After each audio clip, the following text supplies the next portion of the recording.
नमस्कार बच्चों, आज हम अध्ययन करेंगे हमारे अगले पार्ट के बारे में। इस अध्याय या अध्याय नंबर 4 नए सिलेबस के अनुसार और पुराने सिलेबस के अनुसार अगर हम देखें तो यह अध्याय 5 था। इसमें हमने 2 पार्ट है वो देख लिए हैं। आज हम अध्ययन करेंगे इसके तीसरे पार्ट के बारे में। हमारा तीसरे पार्ट में है रोपण कृषि। रोपण कृषि यानी ऐसी कृषि जिनकी पौध लगाई जाती है उन्हें रोपण कृषि कहते हैं। अगर हम बात करें चाय, कॉफ़ी, कोका, रबड़, कपास, गन्ना, केला, अनानास, तो ये है रोपण कृषि के अंतर्गत आते हैं। क्यों? क्योंकि इनकी पौध लगाई जाती है। चाय, कॉफ़ी, कोका है, रबड़ है, कपास है, गन्ना है, केला है और अनानास है। ये सब रोपण कृषि के उदाहरण हैं। आगे हम देखें कि यूरोपीय लोगों ने जब विश्व के अनेक भागों में उपनिवेशीकरण किया तथा अपने अधीन उष्णकटिबंधीय क्षेत्रों में इनकी पौधे लगाई। अगर हम बात करें यूरोपियन लोगों की तो अनेक भागों में उन्हें क्या है कि उपनिवेशीकरण किया और उष्णकटिबंधीय क्षेत्रों में इनकी वो पौध लगाई। अगर हम इनकी विशेषता की बात करें तो कृषि क्षेत्र का आकार विस्तृत होता है, यानी इसमें खेतों का आकार है वो बहुत बड़ा होता है, बड़े बड़े खेत होते हैं। दूसरी अगर विशेषता की बात करें तो अधिक पूंजी की आवश्यकता होती है, क्योंकि खेतों का आकार बड़ा होता है तो पूंजी ज़्यादा लगेगी। इनकी पौध लगाने के लिए श्रमिक की भी ज़्यादा आवश्यकता होगी और पूंजी निवेश होगी। उच्च प्रबंध की आवश्यकता होती है। तकनीकी आधार पर और वैज्ञानिक विधियों का प्रयोग इसमें किया जाता है।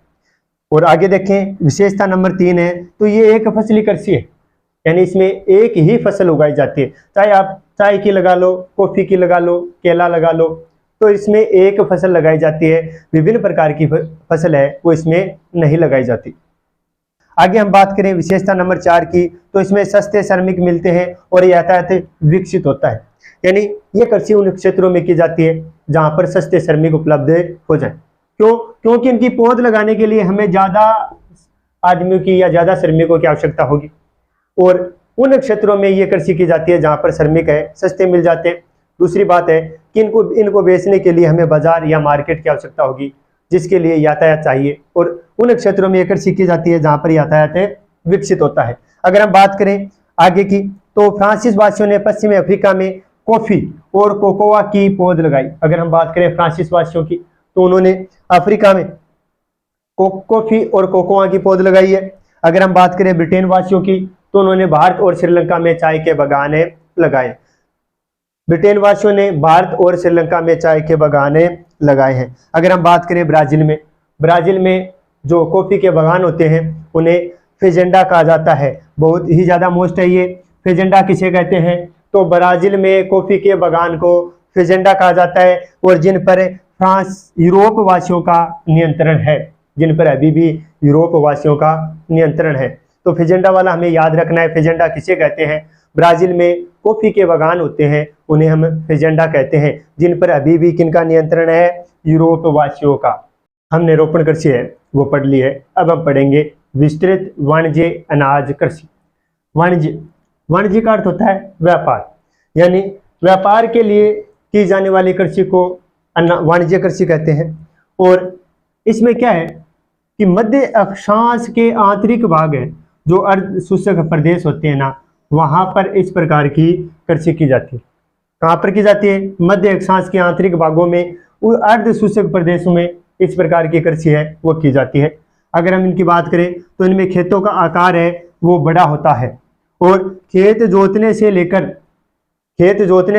फसल काटने तक जितना भी काम होता है सब के सब मशीनों द्वारा होता है, यानी शुरू से लेकर लास्ट तक जो भी काम होता है वो सब मशीनों के द्वारा होता है। इसमें प्रति एकड़ उत्पादन है वो कम होता है, लेकिन प्रति व्यक्ति उत्पादन है वो अधिक होता है। जैसे बात करें हम एक खेत की, इस खेत में मशीनों के द्वारा सब काम हो रहा है, यानी मशीन चलाने वाला एक व्यक्ति काम कर रहा है।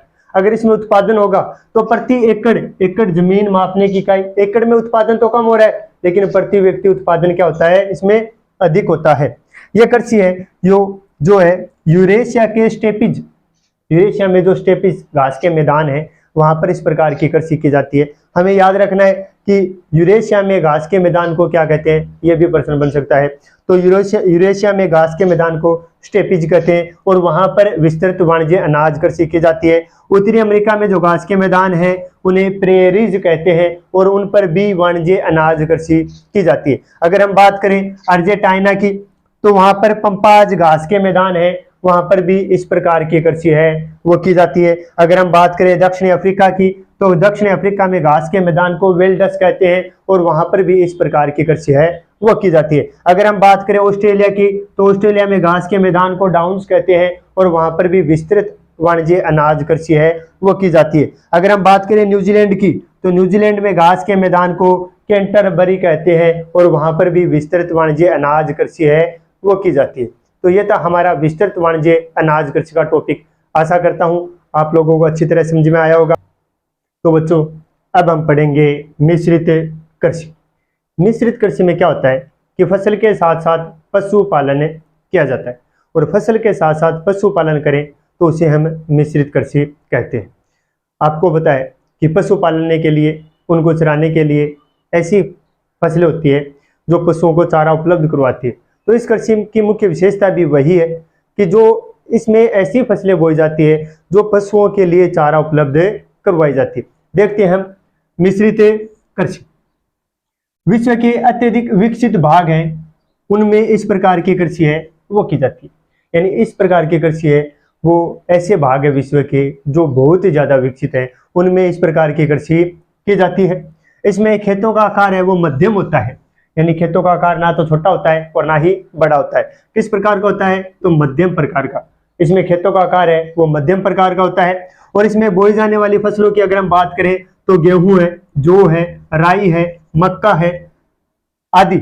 इनके अलावा ऐसी फसलें जो चारा उपलब्ध करवाती हो और कंद मूल प्रमुख फसलें, यानी इस प्रकार की कृषि में गेहूं, जौ, राई, मक्का और चारे वाली फसलें बोई जाती है। चारे की फसल मिश्रित कृषि की मुख्य घटक है, यानी मिश्रित कृषि का मुख्य घटक हमें पूछ ले तो चारे की फसल है वो इसका मुख्य घटक है। अगर हम बात करें फसल उत्पादन एवं पशुपालन, दोनों इसमें समान महत्व रखता है, यानी दोनों में से कोई भी एक ऐसा नहीं है कि जिसका महत्व ज्यादा हो। इनमें दोनों पर अच्छा जोर दिया जाता है, फसल उत्पादन पर और पशुपालन पर, तो दोनों का इसमें समान महत्व है। अगर हम बात करें कि इनकी विशेषता है कि विकसित कृषि यंत्र होते हैं, यानी जहां पर यह कृषि की जाती है वहां पर विकसित कृषि यंत्र होते हैं। इमारत, रासायनिक और वनस्पतिक यानी हरी खाद का प्रयोग और इनका गहन उपयोग आदि पर अधिक पूंजी व्यय के साथ साथ ही कृषकों की कुशलता, योग्यता और ये मिश्रित कृषि की विशेषता है। अगर हम दोबारा देखेंगे मिश्रित कृषि की विशेषता, इसमें विकसित कृषि यंत्र होते हैं, इमारतें होती हैं, रासायनिक और वनस्पति खाद के गहन उपयोग आदि पर अधिक पूंजी है वो कृषक के द्वारा लगाई जाती है। और इनके साथ साथ देखें कि कृषकों की कुशलता और योग्यता ही मिश्रित कृषि की मुख्य विशेषताएं हैं। तो ये था हमारा आज का चैप्टर है और इसके बाद में अगला पार्ट है वो हम कल देखेंगे। धन्यवाद।